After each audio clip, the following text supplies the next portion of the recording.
প্রিয় শিক্ষার্থী, আজকের অনলাইন ক্লাসে আমি সকলকে স্বাগত জানাচ্ছি।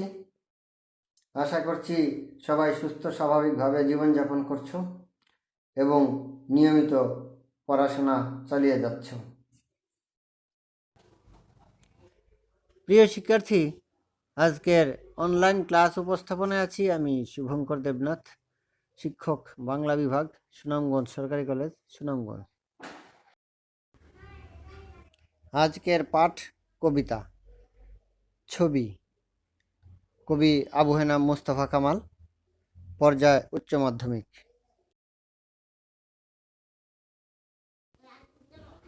কবি আবু হেনা মোস্তফা কামাল 12 মার্চ 1936 খ্রিস্টাব্দে সিরাজগঞ্জ জেলার উল্লাপাড়ার গোবিন্দা গ্রামে জন্মগ্রহণ করেন।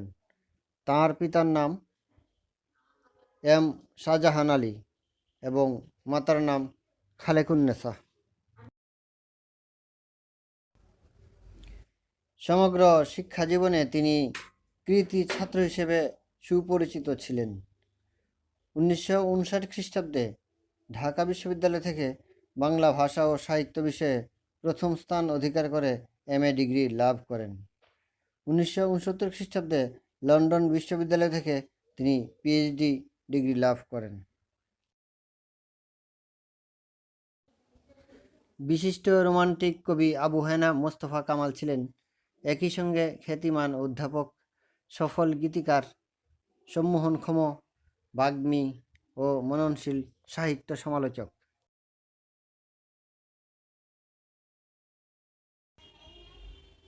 পাবনা এডওয়ার্ড কলেজে অধ্যাপনা দিয়ে শুরু হয়েছিল তাঁর কর্মজীবন। তিনি ঢাকা, রাজশাহী ও চট্টগ্রাম বিশ্ববিদ্যালয়ে অধ্যাপনায় নিযুক্ত ছিলেন।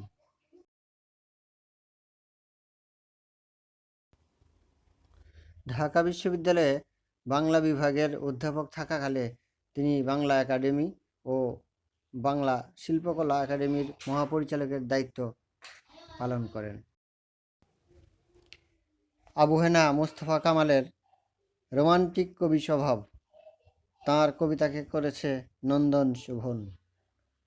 শব্দের বহুমুখী দোতনা ও চিত্রধর্মিতা তাঁর কবিতার প্রধান সম্পদ। আপন যৌবন বৈরী, যেহেতু জন্মান্ধ, আক্রান্ত গজল, গীতি সংকলন, আমি সাগরের নীল প্রভৃতি তার কাব্যগ্রন্থ। শিল্পীর রূপান্তর, কথা ও কবিতা তার প্রবন্ধ গ্রন্থ।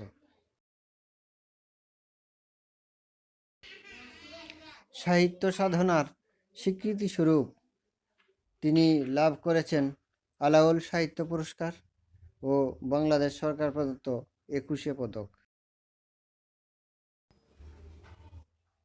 কবি আবু হেনা মোস্তফা কামাল 1989 খ্রিস্টাব্দে 23 সেপ্টেম্বর মাত্র 53 বছর বয়সে ঢাকায় মৃত্যুবরণ করেন।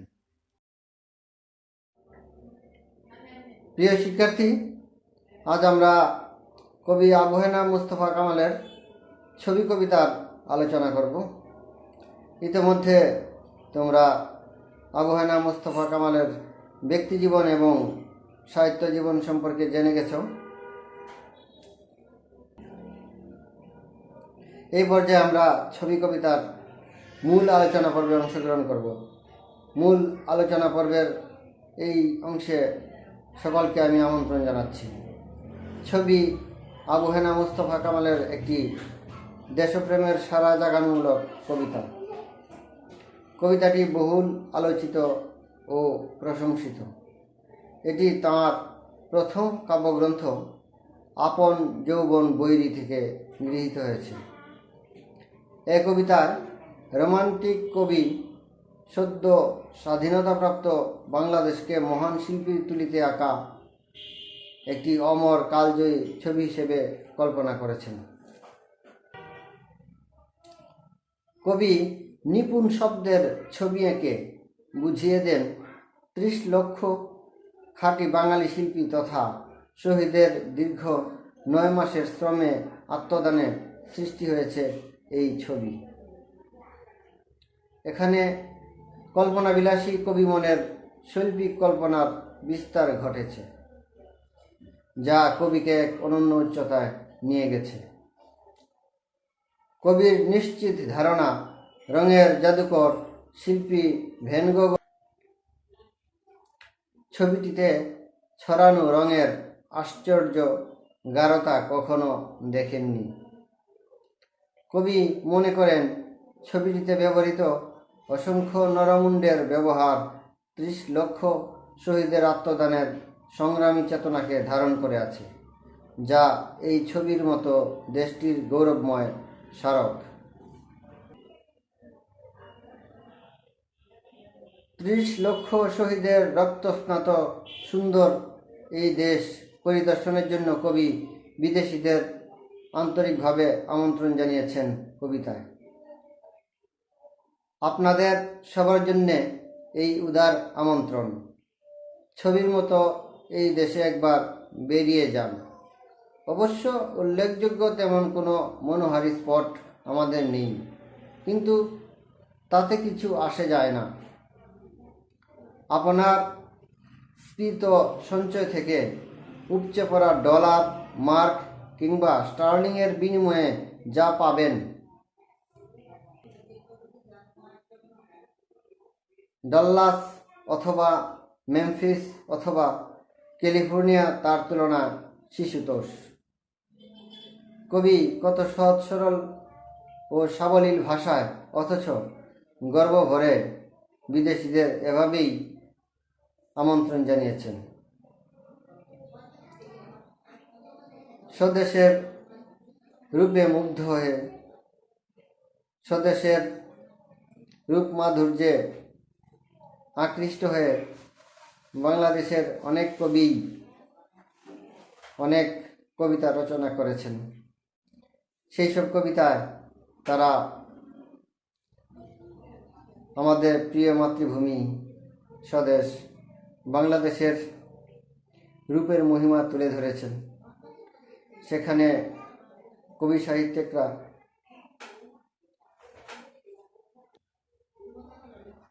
স্বদেশের প্রতি তাদের যে মমত্ববোধ,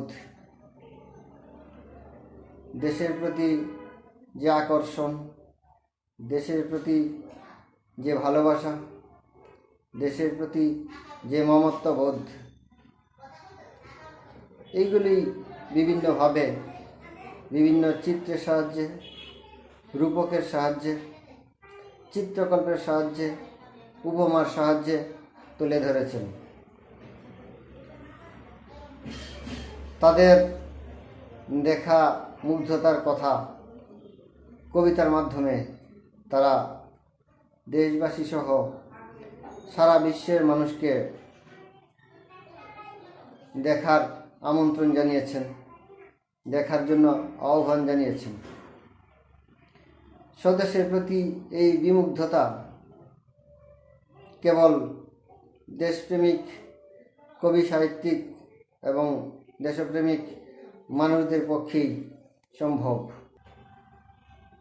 আমাদের প্রিয় মাতৃভূমি স্বদেশ বাংলাদেশের গৌরবগাথা, ইতিহাস, ঐতিহ্য, নিসর্গ, পরিবেশ, প্রকৃতিতে কবি আবু হেনা মোস্তফা কামালের মতো আরও অনেকেই বিমোহিত হয়েছেন, মুগ্ধ হয়েছেন এবং তারা তাদের মুগ্ধতার কথা তাদের কবিতার মাধ্যমে তুলে ধরেছেন। যেমন কবি দ্বিজেন্দ্রলাল রায় তার ধন ধান্যে পুষ্প ভরা কবিতায় বলেছেন, এমন দেশটি কোথাও খুঁজে পাবে না কো তুমি, সকল দেশের রানী সেজে আমার জন্মভূমি। চন্দ্র সূর্য গ্রহ তারা কোথায় এমন উজ্জ্বল ধরা, কোথায় এমন খেলে তড়িৎ বাতাস কাহার দেশে।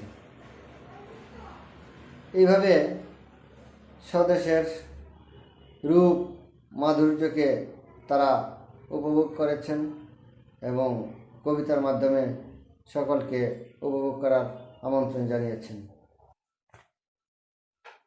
এমনিভাবে সৈয়দ আলী আহসান আমার পূর্ব বাংলা কবিতাতেও তার বিমুগ্ধতার কথা প্রকাশ করেছেন এইভাবে: আমার পূর্ব বাংলা এক গুচ্ছ স্নিগ্ধ অন্ধকারের তমাল, অনেক পাতার ঘনিষ্ঠতায় একটি প্রগাঢ় নিকুঞ্জ।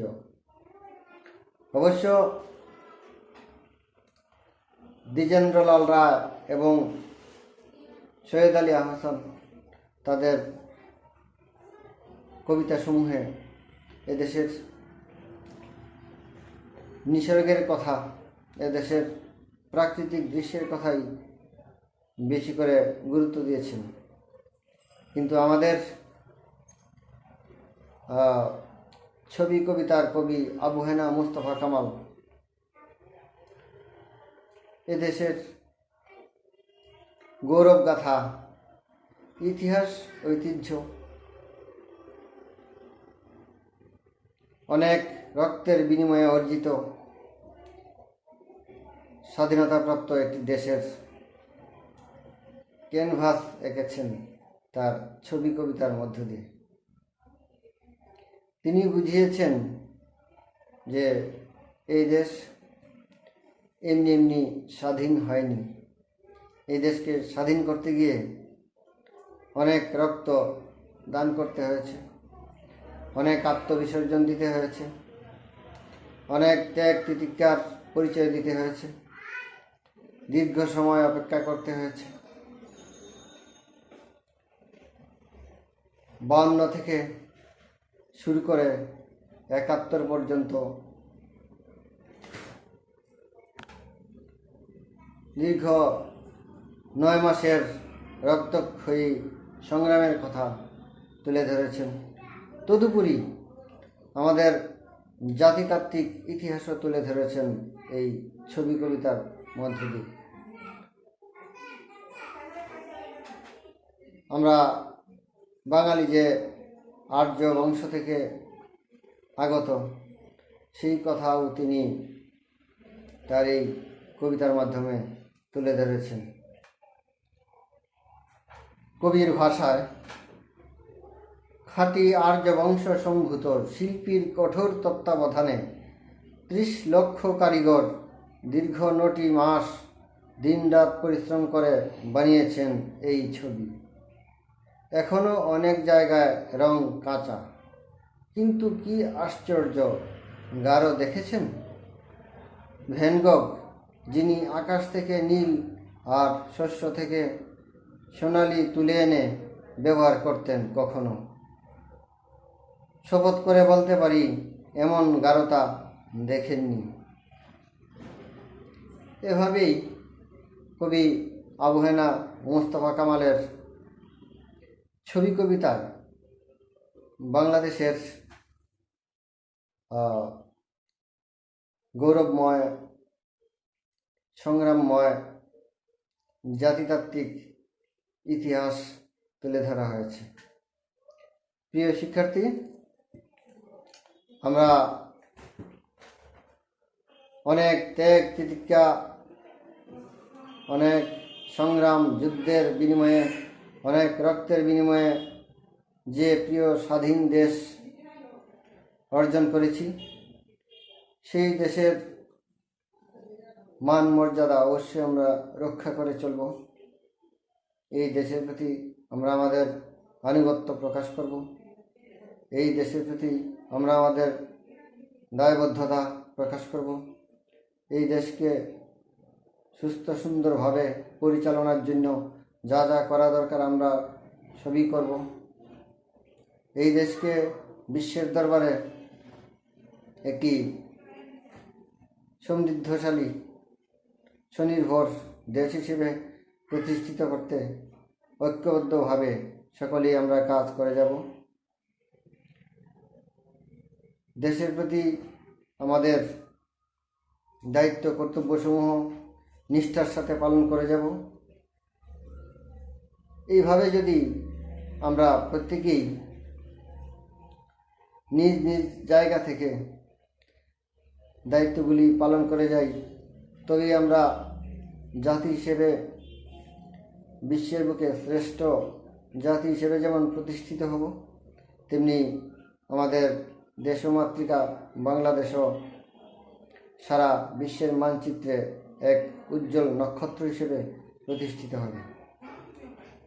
প্রিয় শিক্ষার্থী, আজ আমরা অনলাইনের ক্লাস এখানেই রাখছি। পরবর্তী সময়ে তোমাদের সাথে আবার দেখা হবে।